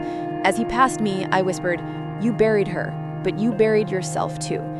His scream of my name sounded like a confession. The company fell within a year. Every executive involved was prosecuted. I moved to a new city, started a foundation in Amina's name, and rebuilt my life on something stronger than grief: justice. When I visit her grave now, I don't cry. I tell her it's done. It can't hurt anyone anymore. And every time, the wind seems to soften, as if she's finally at peace. I was 18 the night my life split in two, before the fire and after. Our family restaurant, the only thing my father had built with his bare hands, went up in flames just past midnight. The fire chief called it an accident, faulty wiring, he said. But I had seen the look on my father's face when he heard the name of the one who reported the fire: Malik Dawood, the wealthy businessman who owned every storefront on our street except ours. The one who had been trying to buy us out for months. The one who threatened, "One way or another, that property will be mine." 2 days later, my father died from the shock and stress of losing everything. That was the night I buried my fear and started planning. I left town, attended college, and rebuilt myself in silence. Everyone thought I had moved on. I hadn't. I was sharpening myself for the day I'd return. Malik had grown richer, crueler, and more untouchable. His empire stretched across the city. But even the biggest man fails to look down at the smallest crack forming under his feet. So I became that crack. I came back with a new face, a new career, and a new name. I became a real estate consultant, the kind Malik trusted, the kind he hired to expand his empire, the kind allowed inside his offices, near his documents, within reach of his weaknesses. He didn't recognize me. Why would he? People like him never remember the ones they hurt. Within months, I found it, the leverage I needed. Malik's empire was rotting from inside. Illegal loans, forged permits, bribes, fire code violations, and at the center of it all, the restaurant land he stole from us, the land where he'd built his flagship tower. I didn't go to the police. I went to his enemies. Rival developers, government watchdogs, federal auditors. I fed each one a different piece of the puzzle, and then I lit the match. The day they raided his offices was the day I walked into the very tower built on the ashes of my father's dreams. Malik saw me as they escorted him out in cuffs. His face drained of color. For the first time in his life, he felt fear. "You," he spat. "I should have finished you along with your father's dump." I stepped closer, letting him finally recognize the eyes he tried to erase. "I did," I whispered. "You finished who I was. Now you're meeting who I became." His empire fell in weeks. The tower went into foreclosure. I bought back our restaurant's land for $1 at an auction. Where Malik's skyscraper once pierced the sky, I built a small, warm cafe with my father's name on the window. A place filled with laughter instead of smoke. A place that smelled of cardamom tea, fresh bread, and peace. People think revenge is about destruction, but my revenge was rebuilding what he tried to burn. And every morning when sunlight hits the sign above the door, it feels like my father is standing beside me again, smiling at the life we reclaimed. At my son's custody hearing, the courtroom felt colder than any winter I'd ever lived through. My wife sat across from me, composed, polished, and a stranger. Her lawyer stood and addressed the judge with the confidence of a man who believed he'd already won. "Your Honor," he said, smirking in my direction, "my client's husband is about to face the consequences of what he did." The words struck hard, but not because they were true, because they were calculated. They wanted to break me before the hearing even started.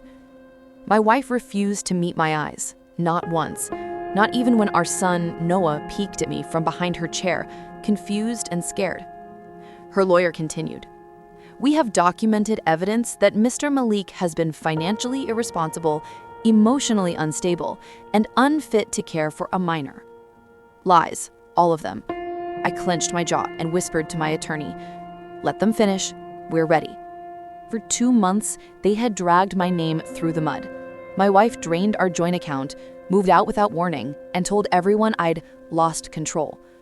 She painted herself as the saint and me as the threat. But neither she nor her lawyer knew that I had been quietly gathering evidence. I had been patient, silent, precise.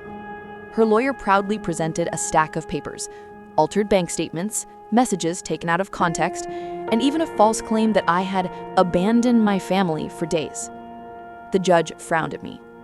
"Mr. Malik, do you have a response?" I stood slowly. My hands were steady. My heart was not. "Yes, Your Honor, I do." My attorney connected the USB drive to the courtroom screen. The first video appeared, time-stamped footage from the security camera installed in my home office. My wife entering my room at 2 a.m. My wife opening my laptop. My wife transferring funds from our account to a private one. My wife deleting text messages and emails. My wife rehearsing her emotional breakdown in front of the mirror. The courtroom went silent. Even the judge's pen stopped moving. "Your Honor," my attorney said, "all documents she submitted were forged by her, not him." My wife's face drained of color. Next came the audio recordings, her arguing with her sister about how easy this will be, and the judge will take pity on me. And finally, the piece to Raisy Stunts, a recording of her lawyer coaching her to cry on cue and make him look like a danger. The judge removed his glasses.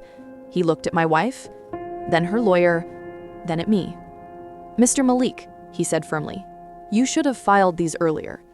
I wanted to give her a chance to tell the truth. She didn't. The judge nodded once, then delivered the blow that ended everything. Primary custody is granted to the father. The mother is to attend mandatory counseling and will have supervised visits until further review. My wife gasped, loud, sharp, broken. Her lawyer sat frozen, pale. Noah ran to me, wrapped his arms around my waist, held on like he had been waiting for this moment for months. As I lifted him, the judge added, "And Mr. Malik, well done for staying calm in a situation designed to provoke you." Outside the courtroom, my wife finally approached me, tears dripping, voice trembling. "You destroyed me." I looked at her, exhausted, but unshaken. "No," I said quietly. "You destroyed yourself. I just stopped you from taking our son down with you." Then I walked away, not victorious, but free. Revenge wasn't the moment I won custody. Revenge was proving I wasn't the monster they tried to make me. My boyfriend, Adam, always had an ego problem. But that night, he took it to a level I could never have imagined. We were sitting at a restaurant with his friends, loud, smug, self-obsessed men who lived for humiliating others. I should have known something was off when he ordered for me without asking what I wanted, or when he kept checking to see if his friends were laughing at his jokes. But I stayed quiet, hoping the night would pass peacefully. Then it happened. One of his friends said, "Bro, why don't you ever post pictures with her? We've never even seen her on your Instagram." Adam smirked, leaned back in his chair, and said loudly enough for half the restaurant to hear, "Come on, man, look at her. She's not exactly model material. She's too plain. Honestly, she's kind of ugly." The table erupted in laughter. My heart stopped. My throat tightened. Adam glanced at me like I was a stranger sitting too close. Then he said, "Anyway, I'm done pretending. We're over." He tossed his napkin onto the table and waved the waiter over. "Separate bills. I'm not paying for her." His friends laughed again. I felt the world tilt. Everything inside me crumbled. But before I could even stand, someone from the next table touched my shoulder. Gently. A woman around my age whispered, "I recorded everything. You don't deserve this. If you ever need this video, it's yours." Her kindness was the only thing that kept my tears from falling. Adam strutted out of the restaurant like he'd won something. His friends followed, still laughing. I walked home in silence. I didn't text him, I didn't beg, I didn't block him. I waited, and fate delivered. 2 days later, the video, the entire humiliating scene, was all over TikTok and Instagram. Not from me, from a stranger who had witnessed everything and titled it, "POV when you insult your girlfriend in public and think no one is watching." People recognized him instantly. He went viral, but not for the reason he wanted. Thousands of women commented. Hundreds of men called him out. His business clients saw it. His mother saw it. His boss saw it. By day 3, he was suspended from work for unprofessional public behavior damaging to company reputation. His mother posted a comment under the viral video. "I raised him better than this." By day 5, he showed up at my apartment door, face pale, voice shaking. "Please, Noor, tell them it's edited. Tell them I'm not that person. You're ruining my life." I looked at him, the boy who laughed while breaking me, and felt nothing. "I didn't post the video," I said calmly. "You ruined your own life." He tried to grab my hand, desperate, frantic. "Noor, please. I'm sorry. I didn't mean it. I just wanted to look cool. Please take me back." I stepped back and closed the door, whispering, "I'm not the ugly one here." The door clicked shut. The silence felt like freedom. Revenge didn't come from anything cruel I did. Revenge came from the truth reaching the world, and from finally choosing myself. "Mom, don't make breakfast today. I'm not hungry." His voice was flat, cold, as if the bruises on my face were just another inconvenience in his morning. I stood by the stove anyway, my hands trembling as I reached for the kettle. Every muscle ached from where he had shoved me, kicked me, yelled at me, over a bowl of soup that he claimed tasted like hot water. I had cooked it for him past midnight after a 12-hour shift, but none of that mattered to him. When he walked into the kitchen, he didn't look at me, just at his phone. Then he said it. "Also, you don't have to stay here anymore. I talked to Sarah. We've decided you should go to the old age home she found." Just like that. As if I were furniture. As if I were a burden that needed to be shipped away. I turned slowly, feeling the warmth of the stove behind me and the ice in my chest spreading outward. "You want me to leave?" I whispered. He shrugged. "It's better for everyone. You don't do much anyway, and you're getting harder to deal with." Harder to deal with. The words hit deeper than any slap he had ever given me. I didn't respond. Instead, I reached into the drawer, took out the envelope I had hidden, and placed it gently on the table. His name was written on it in my handwriting. He frowned. "What's this?" I finally met his eyes, calm, steady, resolved. "Your father left you this the day he died," I said quietly. "He wanted you to have it when you became a man." My son blinked, confused. "Then why now?" "Because today," I said, "I learned you are no man." He tore it open eagerly. Inside was not money, not a key, not anything he expected. Just a letter, his father's last note. "If you ever raise your hand against your mother, know that you have already lost everything you ever hoped to be." He froze, went pale. His hands shook. I removed my apron, placed it gently on the counter, and walked past him toward the front door. "Where are you going?" he called out, suddenly panicked. I didn't turn around. "To a place where respect still exists." The door closed behind me with a soft click, and for the first time in years, I felt free. The night was so dark it felt like the sky had swallowed the world. My phone kept slipping in my shaking hands as I sped through the empty road, headlights cutting through fog that looked like ghosts trying to stop me. "Please, please let him be alive," I kept whispering. When I reached the mountain checkpoint, 2 officers were standing with flashlights. One of them stepped forward, his face tense. "Ma'am, follow us. He's farther up." "Farther up? What kind of monster leaves a child here?" The wind cut through my clothes like knives as we climbed the rugged path. Every step felt heavier than the last. Branches cracked beneath our feet, and somewhere in the distance, wolves howled. Then we heard it, a small, broken cry. The officer immediately raised his light. And there he was, my nephew, curled up beside a rock, shivering, face streaked with tears and dirt. His tiny backpack lay ripped open beside him. I ran to him, dropping to my knees. "Beta, I'm here. He clung to me so tightly it hurt. His body was freezing. His lips were blue. "Auntie," his voice cracked. Mama said I'm not her real son anymore." I felt my heart split. The officers exchanged horrified looks. "What does he mean?" one whispered. But before I could answer, my nephew grabbed my hand again. "She left me here because she said the mountains will take children who are unwanted."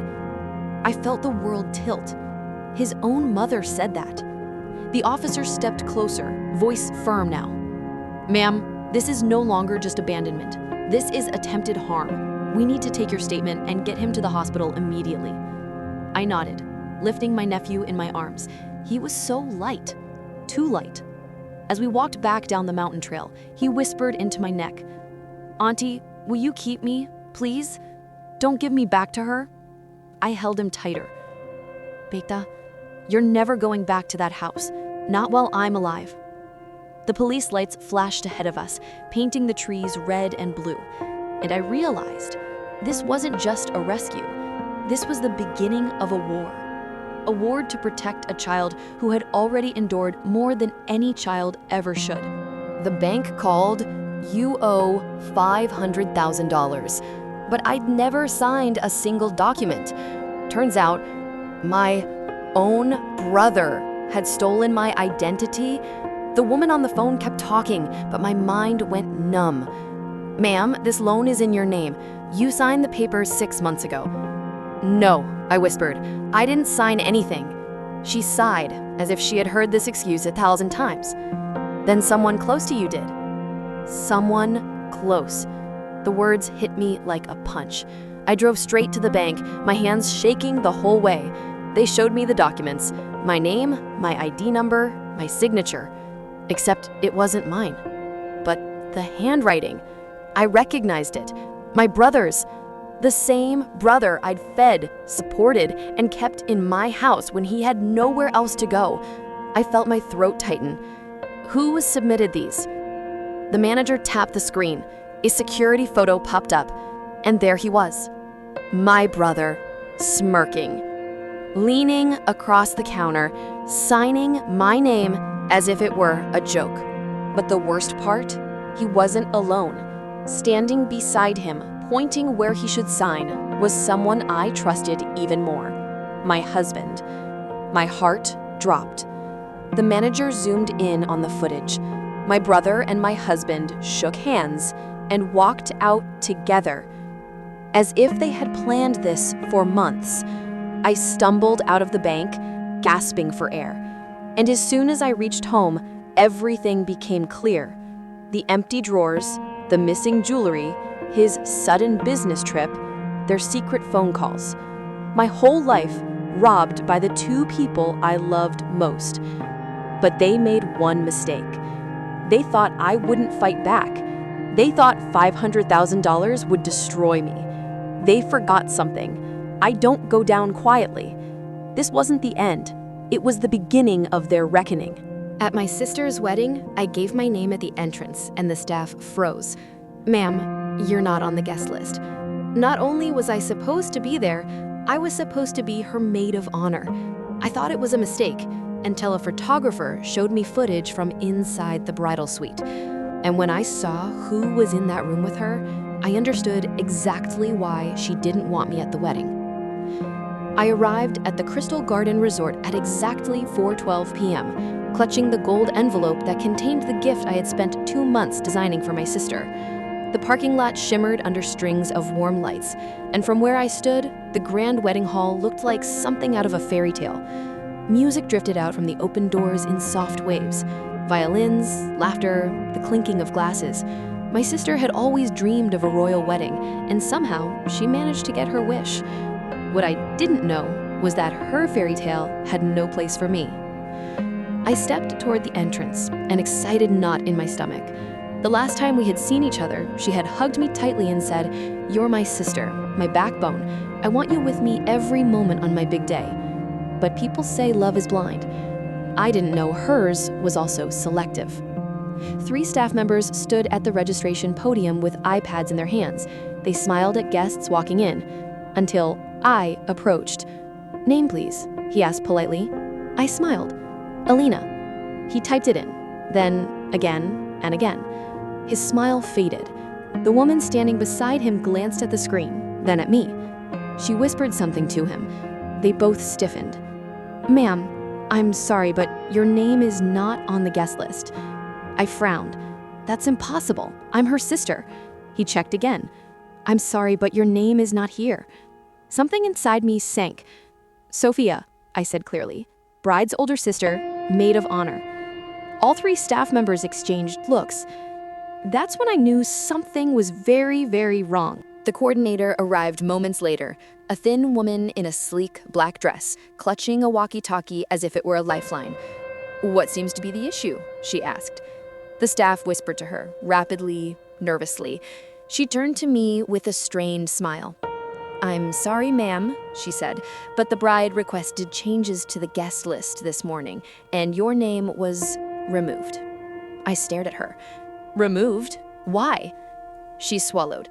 "She said you make her uncomfortable, and she didn't want any tension on her wedding day." Tension. The word hit like a slap. I laughed bitterly. I picked her dress. I planned half of this wedding. I organized the bridesmaids. Why would she... The coordinator didn't meet my eyes. I stepped back, my heartbeat thundering in my chest. Guests walked past me without noticing. Some stared, others whispered. Being excluded hurts. Being excluded by your own sister breaks something inside you.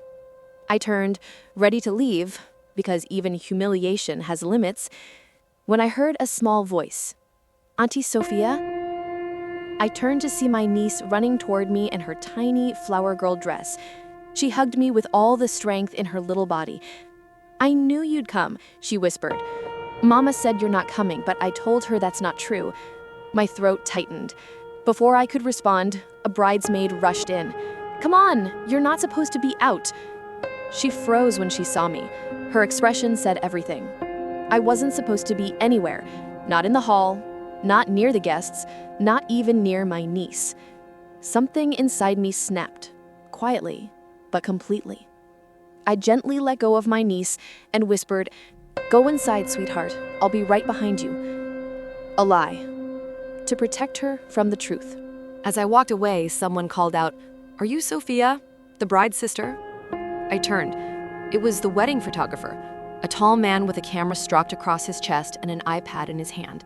He looked conflicted. "Yes," I said. "Why?" He hesitated, then sighed. "You need to see something." He led me to a quiet corner behind the floral arch and handed me the iPad. What played on the screen changed everything. It was footage from the bride's suite, captured for wedding memories. My sister stood in front of the mirror, getting her hair done, and standing beside her, close, too close, was my ex-fiancé. Daniel, the man who left me 6 months ago without a reason. The man who ghosted me 3 weeks before our wedding date. The man who shattered me and walked away. I felt the blood drain from my face. In the footage, he whispered something into my sister's ear. She laughed. Then she said, "Remove Sophia from the list. She's unpredictable today. I don't want her ruining anything." Daniel smirked. My sister nodded. The coordinator wrote my name down and scratched a line across it. "That's all,"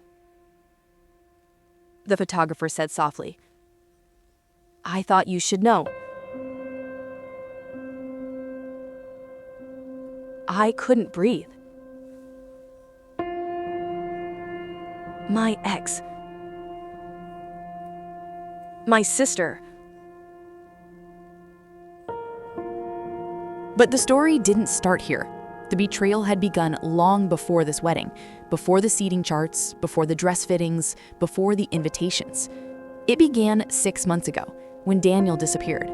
We had planned everything: a winter wedding, a honeymoon in Bali, a new apartment with a sea-facing balcony. Then one night, he stopped replying, blocked my number, blocked my social media, blocked my existence. I collapsed for weeks. My sister comforted me endlessly, or so I thought. Now, standing outside her wedding hall, the truth unfolded slowly and painfully. She knew where he went. She knew why he left. She knew everything, because she was the reason. I walked back to the entrance, my steps heavy but determined. "Let me in," I told the coordinator. She shook her head nervously. "The bride, I'm her sister," I said calmly, "and trust me, she wants to see me." They hesitated, then stepped aside. I walked into the hall. Every head turned. Whispers rose like a tide. There she was, my sister, in her shimmering white gown, adjusting her veil. Her smile vanished when she saw me. "What are you doing here?" she hissed, walking toward me. "We need to talk," I said evenly. "No," she snapped, "not today. You're not going to ruin my—" "I saw the video." Her face paled. The bridesmaids stopped moving. The music dimmed in my ears, but I didn't raise my voice. I didn't cry. I didn't tremble. "You removed me from your wedding because Daniel asked you to. Why?" She looked away, then said something so cruel it shocked even herself. "Because he never loved you, Sophia. He chose me." The hall seemed to tilt. "He left you because he realized we had better chemistry. I didn't tell you because I knew you'd break." I stared at her. I didn't feel anger. I didn't feel hate. I felt clarity. Pure, sharp clarity. "You didn't protect me," I said quietly. "You replaced me." She looked down, and for the first time in my life, I wasn't the broken one. She was. Because betrayal born of insecurity destroys the betrayer far more than the betrayed. The groom appeared, confused. "What's going on?" he asked. I handed him the iPad. "Watch," I said. He watched the footage, the whispering, the laughter, the instruction to remove me. His face twisted in disgust. "You lied to me," he said to my sister, voice shaking. "You told me the video wasn't real." So she knew. She had been covering it up. Daniel entered at that moment, shirt half unbuttoned like he owned the place. He froze when he saw me. "Sophia," he smirked. "Didn't expect—" The groom punched him, hard. The hall erupted, guests gasped, music stopped, chaos unfolded. But in the middle of everything, I stood still, finally understanding something. You don't lose family or love when betrayal happens. You lose illusions and gain freedom. The groom canceled the ceremony. My sister collapsed, crying, not out of guilt, but because her perfect day was ruined. Daniel was thrown out. Her friends turned their backs, her bridesmaids walked away. And I walked to my niece, kneeling beside her. She hugged me tightly. "I told Mama to invite you," she whispered. "I know, sweetheart. Are you leaving?"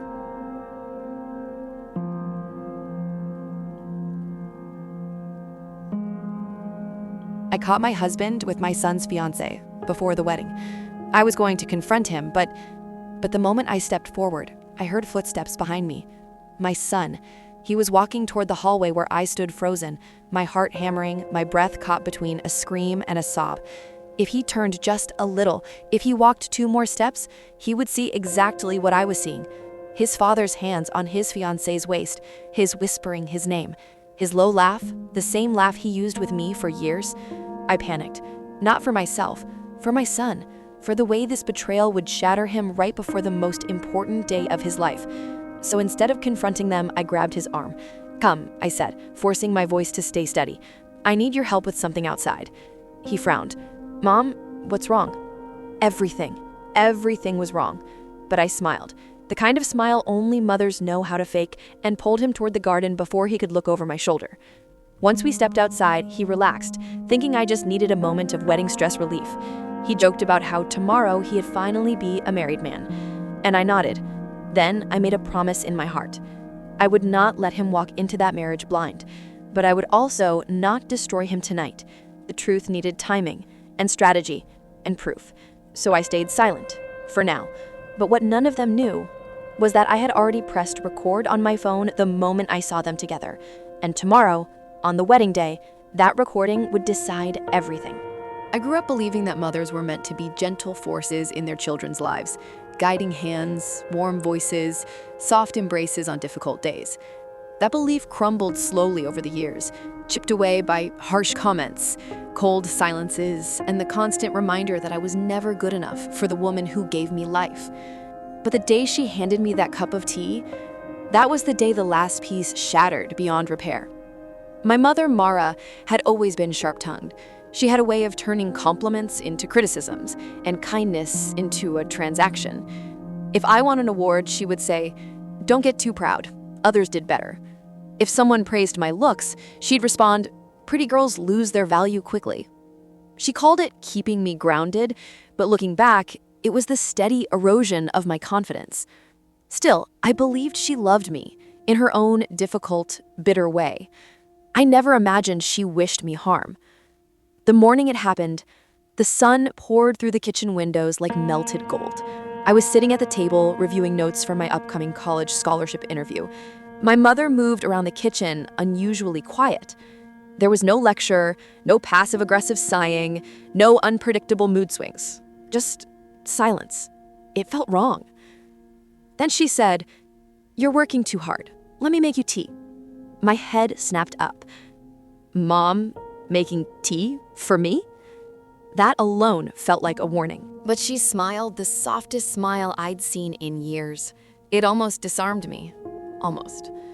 She placed the cup in front of me and said, "Drink before it gets cold." I lifted the cup, inhaling the steam. Something was off. A sharp bitterness cut through the scent of chamomile. "New brand?" I asked. She shrugged. "Just drink." The moment the tea touched my tongue, I tasted the wrongness. It was metallic, earthy, lingering. But I was too polite, too conditioned to refuse. I drank half the cup out of respect, out of habit, out of fear of upsetting her. 5 minutes later, my head felt heavy. 10 minutes later, my vision began to spin. 15 minutes later, I could barely keep myself upright. "Mom," I whispered, gripping the table, "I feel strange." Her eyes didn't widen in worry. Her hands didn't reach out to steady me. She just watched. Watched me struggle for breath. Watched my lips tremble. Watched my body collapse to the cold floor. Her silence felt louder than any scream. When I hit the ground, the last thing I saw was her stepping back, not forward. Then darkness swallowed me whole.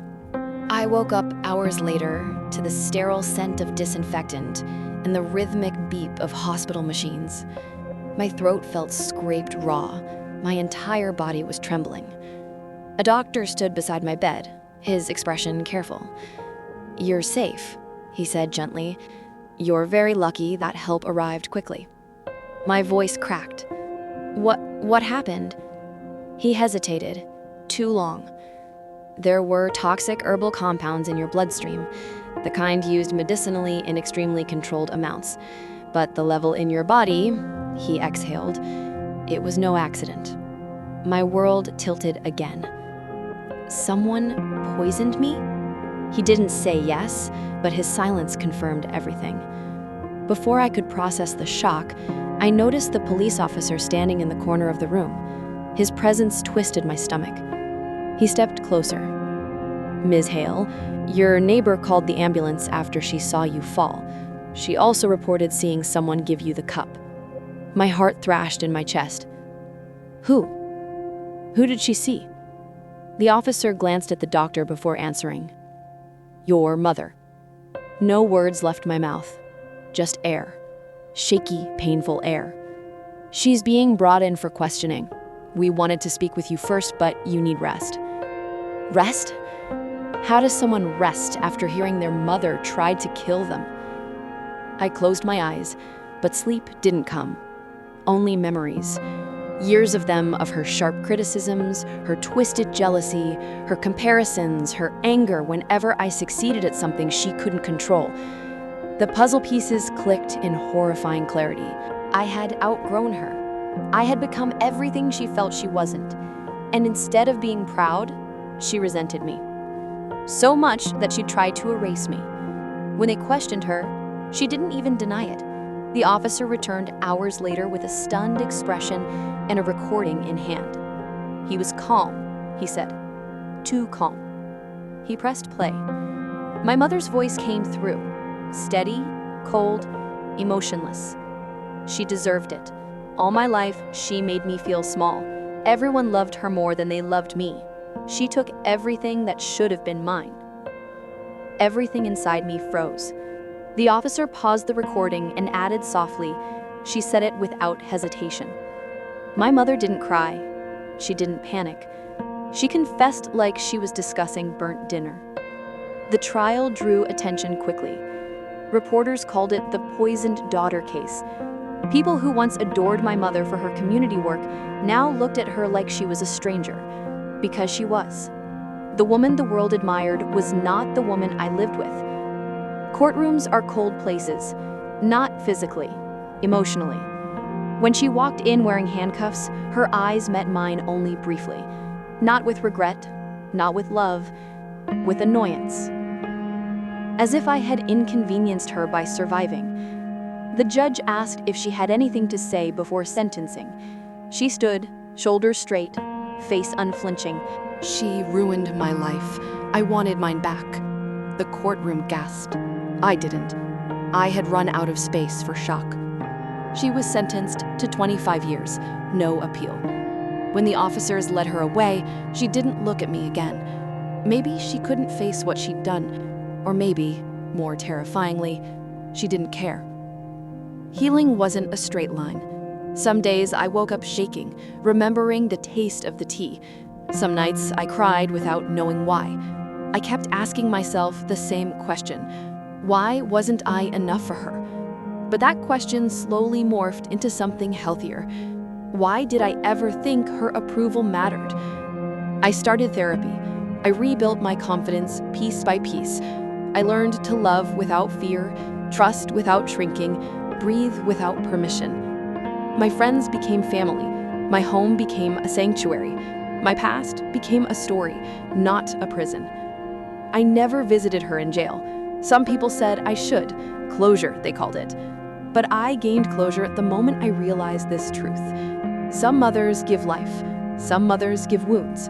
And some, once they show their true darkness, must be left behind so their children can step into the light. She had poison in her hands, but I found strength in my survival. And that strength became the life she could never take away from me. I never imagined a day would come when my own child, the boy I raised single-handedly, the baby whose feverish nights I spent awake tending to, the teenager whose every birthday I struggled to afford, would drag me into a courtroom. But life has a cruel way of showing you which bonds were genuine and which were held together by your love alone. My son, Daniel, used to be a sweet child, quiet and gentle, a little shy. After his father walked out on us, I worked day and night to keep him fed, educated, and clothed. He grew up with big dreams and eventually married a woman named Serena, a woman who always looked at me with thinly veiled disdain, as if I were something beneath the soles of her expensive heels. But I tried. I always tried. Even when she said things like, "Your mother needs to stop coming here unannounced," or, "When we want your opinion, we'll ask," or, "She treats this house like it's hers." She didn't know that every visit was an invitation from Daniel. She didn't know that I was often called there to help, not to interfere. Or maybe she did know, and hated it. The real storm began after the birth of their first child, my grandson, Samuel. They refused to let me help, refused to let me hold him unless supervised, as if I were a threat, and refused to allow my presence unless they needed babysitting. Still, I stayed silent. Still, I loved unconditionally. But the breaking point came one Saturday morning. I'd gone over because Daniel had called me, voice shaky and desperate. "Mom, can you come? Serena's sick. The baby hasn't stopped crying." I dropped everything and rushed over. Serena was asleep, the baby was screaming, and the house looked like a tornado had ripped through it. So I did what any mother would do. I cleaned, fed the baby, and tried to keep things in order. When Serena woke up 2 hours later and found me rocking the baby, she erupted into a rage so intense it left me frozen in place. "What are you doing here?" she shouted. "Daniel invited me," I whispered, but she didn't believe me. She grabbed her phone, stormed into the hallway, and screamed at my son for letting his mother invade their privacy again. They argued, she cried, he yelled, and I quietly and painfully picked up my purse and slipped out the door. I had no idea that moment, just a mother helping her overwhelmed son, would be twisted, manipulated, and turned into the accusation that would place me on a courthouse bench months later. 3 months passed in icy silence. No calls, no texts, no visits with my grandson. Then one morning, a thick, official-looking letter arrived, a court summons. Daniel Hale versus Margaret Hale. Charges: violation of privacy rights. Request: restraining order. The breath left my body in one violent rush. My own son was suing me. I sat on the couch staring at the paper as my hands shook uncontrollably. A restraining order? Against me? The woman who raised him alone? I couldn't even cry at first. Shock held every tear hostage. Then the flood came. Years of love, sacrifice, exhaustion, sleepless nights, and pain crashing down all at once. What had I done so terribly wrong? What had I become in my son's eyes? The courtroom was full the day of the hearing. Friends of Serena whispered behind their palms. Some looked at me with pity, others with judgment. I sat quietly, clutching the edge of my coat, trying to swallow the heartbreak lodged in my throat. Daniel walked in wearing a crisp suit, his posture stiff, his jaw clenched. He didn't look at me. Serena held his arm possessively, glaring at me as though I were a criminal.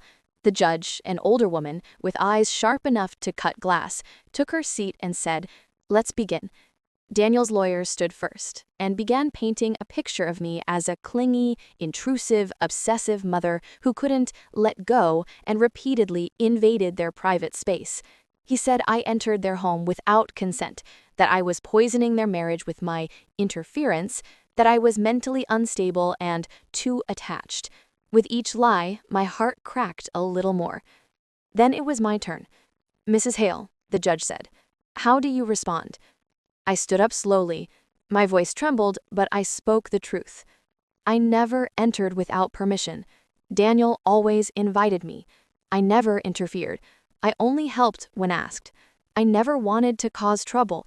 I only wanted to support my son. I looked at Daniel, searching for the boy I raised, but he still avoided my eyes. The judge listened carefully and finally asked, "Do you have any proof?" I opened my purse and pulled out my old phone. I have messages." I handed it to the clerk. The screen lit up with messages from Daniel. "Mom, can you come? Serena's gone for the day. Mom, can you help with the baby? Please come. I don't know what to do. Mom, please don't tell Serena I asked you. Can you clean up before she comes home? Message after message, day after day, month after month. The courtroom fell utterly silent. The judge's eyebrows rose, Serena's face drained of color. Daniel swallowed, visibly shaken. His carefully crafted facade began to crumble as the mask slipped inch by inch. The judge scrolled through the messages for nearly a full minute. When she looked up, her expression was colder and sharper than winter steel. She stared directly at my son and asked, "Mr. Hale, do you have an explanation?" Daniel opened his mouth, but nothing emerged. He looked small, smaller than I had ever seen him, like a child caught in a lie. He glanced at Serena, who glared at him with venomous disbelief. The judge leaned forward, her voice filling the room with thunder. "What your mother provided is not the behavior of someone invading privacy. It is the behavior of a woman who has repeatedly been used, manipulated, and lied to by her own son." Gasps rippled through the courtroom. Daniel's face collapsed into shame. The judge continued, her words landing like hammer blows. "This court does not reward ungratefulness, nor does it tolerate weaponizing the legal system to mistreat a parent. Case dismissed." She paused, then added slowly and firmly, "And Mr. Hale, you owe your mother an apology, a real one, because one day when she's gone, you will understand the weight of what you tried to do here, and that guilt will not be kind to you." Silence swallowed the room, heavy, sharp, unforgettable. Daniel bowed his head, unable to look at me, or perhaps unable to face himself. Serena stormed out, heels clacking like gunshots, her face twisted in fury. I sat there in shock, finally letting tears escape, not from victory, but from grief. Grief for what my relationship with my son had become. Outside the courthouse, Daniel approached me with slow, hesitant steps. "Mom," he whispered. For a moment, just a flicker, I saw the little boy I once raised, the child who clung to me during thunderstorms. But I was no longer the mother who forgave everything without boundaries. "I don't know why you did this, but I won't let you hurt me again." He swallowed hard. "Can we fix this?" he asked, voice cracking. I looked at him for a long moment, letting the weight of everything settle between us. "I'm willing to try," I finally said, my voice soft but firm. "But only if you understand something." He raised his red, hopeful eyes. "You do not get to tear me apart and expect me to pretend it never happened." For the first time, Daniel cried. Real tears. Not manipulated ones, not guilt-forced ones, just pure remorse. And that was the first step. Not forgiveness, not healing, not yet, just a beginning. A fragile one, but a beginning nonetheless.